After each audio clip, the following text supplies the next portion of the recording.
ఈరోజు మనం జానెటీ రైలుకి సంబంధించిన రహస్యం గురించి మాట్లాడుకుందాం. అది సుమారు 110 సంవత్సరాల క్రితం జూన్ 19న జానెటీ అనే రైల్ ఇటలీలోని రోమ్ నగరం నుంచి బయలుదేరింది. అది మొదటిసారిగా ట్రాఫిక్లోకి తీసుకురాబడిన సరికొత్త రైలు.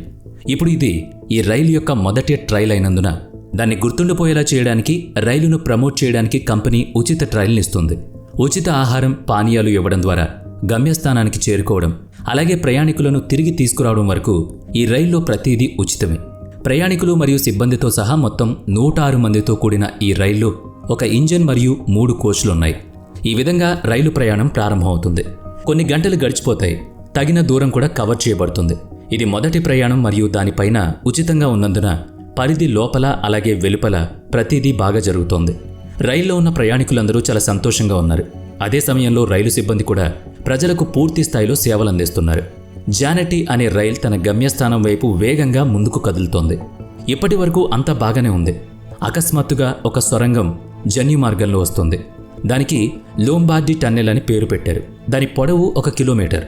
ఇప్పుడు ఇక్కడ ఏం జరుగుతుంది అంటే, రైలు సొరంగం లోపలికి వెళుతుంది, కానీ అవతలి వైపు నుంచి మాత్రం బయటకు రాదు. లోపలికి వెళ్ళగానే ఈ 3 కోచ్ల రైలు శాశ్వతంగా కనుమరుగైంది. వెతికినా కూడా ఎక్కడ కనిపించలేదు. ఇప్పటికీ 110 సంవత్సరాలైంది, కానీ దాని ఆచూకీ మాత్రం దొరకలేదు. మీరు ఆశ్చర్యపోయినట్లయితే, అదేవిధంగా ఈ రైలు కోసం ఆసక్తిగా ఎదురు చూస్తున్నట్లయితే ఈ కథ వినండి. ఈ రైలు సొరంగం వరకు వెళ్లడాన్ని చూసిన వాళ్ళు, ఈ రైలుకు పచ్చ జెండా చూపి అనుమతించిన వాళ్ళు కూడా ఆశ్చర్యపోయారు. చాలా గంటల పాటు ఈ రైలు గురించి ఏం తెలియలేదు. అప్పుడు సర్వత్రా భయాందోళనలు నెలకొన్నాయి. లోంబార్డీ అనే సొరంగంలో 106 మందితో రైలు అదృశ్యమైందని ఈ వార్త ఇటలీ మొత్తం దావాణంలా వ్యాపించింది. ఈ సంఘటన జరిగిన వెంటనే దాని పరిశోధన ప్రారంభించబడింది. ఎందుకంటే రైలు 1 కిలోమీటర్ సొరంగం దాటడానికి 1 రోజు కంటే ఎక్కువ సమయం పట్టింది. చివరికి రైలు ఏదో ప్రమాదానికి గురైందని, వాస్తవానికి దానికి ఏం జరిగిందో తెలుసుకోవడం చాలా ముఖ్యమని పరిశోధన మొదలుపెట్టారు. సొరంగంలో లోతైన గుంత లేదా మార్గం ఉండొచ్చని, రైలు దారి తప్పిపోయి ఉంటుందని చాలామంది ఊహించారు. కానీ ఆ సొరంగంలో అలాంటి మార్గం ఏదీ లేదని, కాలిబాట ద్వారా అటువంటి ఏ జాడ కూడా లేదని తెలుసుకున్నారు. నెమ్మదిగా సమయం గడిచిపోతుంది. దర్యాప్తు ఎటువంటి ఫలితాన్ని ఇవ్వదు. రైలు యొక్క జాడ తెలియనప్పుడు ఈ విషయం మీడియాకు చేరుకుంటుంది. దీనివల్ల ఇటలీకి చాలా చెడ్డ పేరు వచ్చింది. ఎందుకంటే అక్కడ 106 మంది పౌరులు రహస్యంగా అదృశ్యమయ్యారు. వారిని కనుగొనడంలో ఇటలీ ఇప్పటికే విఫలమైంది. అయితే మెక్సికోకు చెందిన 2 వ్యక్తులు అకస్మాత్తుగా కనిపించి ఈ యాత్రకు వెళ్లిన వాళ్లలో తాము ఉన్నామని చెప్పారు. దీంతో భయాందోళనకు గురైన వాళ్ళిద్దరూ కదులుతున్న రైలు నుంచి దూకేశారు. అదృష్టవశాత్తు ఆ సమయంలో డ్రైవర్ తీవ్ర భయాందోళనకు గురై రైలు వేగాన్ని తగ్గించడంతో వాళ్ళు ప్రాణాలతో బయటపడ్డారు. వాళ్ళు తమను తాము రక్షించుకోవడంలో విజయం సాధించినప్పటికీ దీని కారణంగా వాళ్ళు చాలా గాయపడ్డారు. చాలా గంటల పాటు స్పృహలో లేరు. ఈ రైలుకు ఏం జరిగిందో వాళ్ళకి తెలియదు. తర్వాత ఈ క్లెయిమ్ను విచారించినా ఎలాంటి క్లూ లభించలేదు. ఎందుకంటే ఇద్దరి మానసిక పరిస్థితి ఏమాత్రం బాలేదు. అలాంటి పరిస్థితుల్లో వాళ్ళ మాటలు నమ్మడం పరిశోధకులను మరింత ఇరకాటంలో పెట్టింది. అయితే ఇది జరిగిన కొన్ని రోజుల తరువాత ఇక దావా సమర్పించబడింది. ఇది అందరినీ ఆశ్చర్యానికి గురిచేసింది. ఈ దావా మెక్సికో నుంచి వచ్చిన ఒక వైద్యుడిది. అతను ప్రమాదం జరిగిన కొద్దిసేపటికే 104 మంది రోగులను తన వద్దకు తీసుకొచ్చినట్లు చెప్పాడు.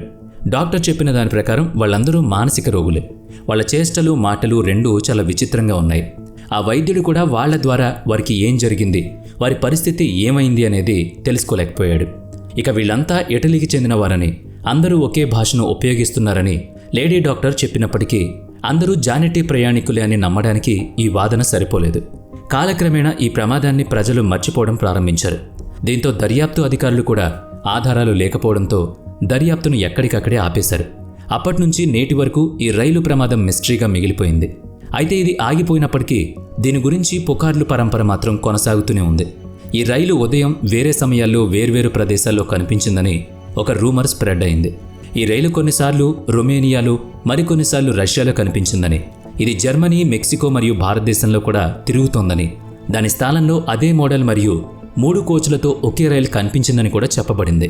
స్వర్గం లాంటి 13 కోచ్లతో కూడిన రైలు ఉక్రెయిన్లోని జవాల్చీ స్టేషన్ కథ ఇది. అది రాత్రి సమయం. స్టేషన్ చాలా చిన్నది. ఆ సమయంలో ఒక వ్యక్తి మాత్రమే ఉన్నాడు. స్టేషన్ మాస్టర్ ఈ రైలును తన కళ్ళతో చూశానని, ట్రాక్ లేకుండా, టైం టేబుల్ లేకుండా స్టేషన్కు వచ్చి ఆపై స్టేషన్ను దాటిందని చెప్పాడు. మొదట మోసపోయానని అనుకున్నాడు, కానీ దగ్గరగా చూస్తే స్వర్గంలా కనిపించిందని, నిజమైన రైలు అని తెలుసుకున్నాడు. తర్వాత అదే రైలు ముందుకు సాగి ఎక్కడో పర్వతాల్లో తప్పిపోయింది. ఈ స్టేషన్ మాస్టర్ చాలా భయపడ్డాడు. దాని గురించి స్థానిక అధికారులకు సమాచారం ఇచ్చాడు.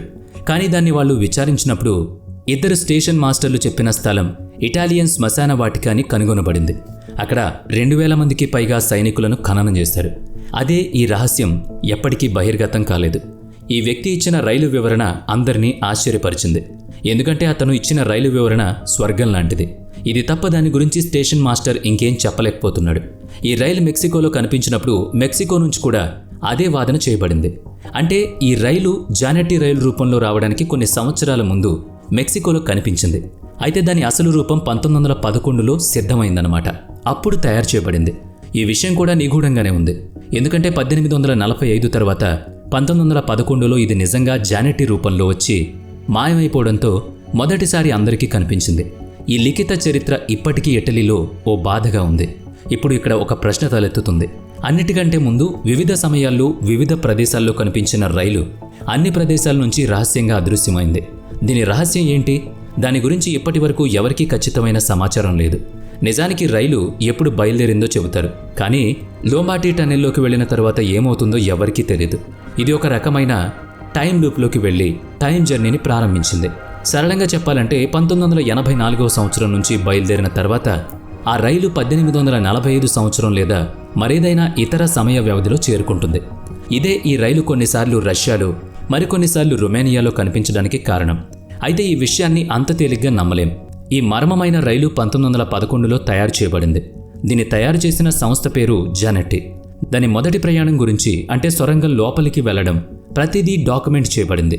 ఇది ఇప్పటికీ ఇటలీలో ఉంది. టన్నెల్ నుంచి అదృశ్యం కావడం నిజం. నిజానికి అటువంటి పరిస్థితుల్లో ఈ రైలును భూమి తినేసినట్లు లేదా ఆకాశం మింగేసినట్లు అనిపిస్తుంది. ఇది ఎందుకు కనుగొనబడలేదు? ప్రపంచంలోని అనేక ప్రాంతాల్లో వివిధ సమయాల్లో ఇది కనిపించినట్లు ఆధారాలు కూడా ఉన్నాయి. అవి కూడా ఈ రైల్ టైం లూప్లో చిక్కుకుపోయిందనే వాస్తవాన్ని సూచిస్తున్నాయి. ఇప్పటికీ టైం జర్నీలో ఉందది. ఇది కొన్నిసార్లు సమయం వెనుకకు వెళుతుంది, కొన్నిసార్లు సమయానికి ముందుకు వెళుతుంది. వాస్తవానికి ఈ ప్రపంచంలో విమానం రహస్యంగా అదృశ్యమైనప్పుడు అది మళ్లీ కనుగొనబడలేదు. వాటి గురించి కూడా ఇదే విధంగా చెప్పబడింది. మొత్తానికి ఈ రైలు ఒక టైం ట్రావెల్ లూప్లో ఉన్నట్లుగా అందరూ ఇప్పటికీ భావిస్తున్నారు. మరి దీనిపై మీ కామెంట్ ఏంటి?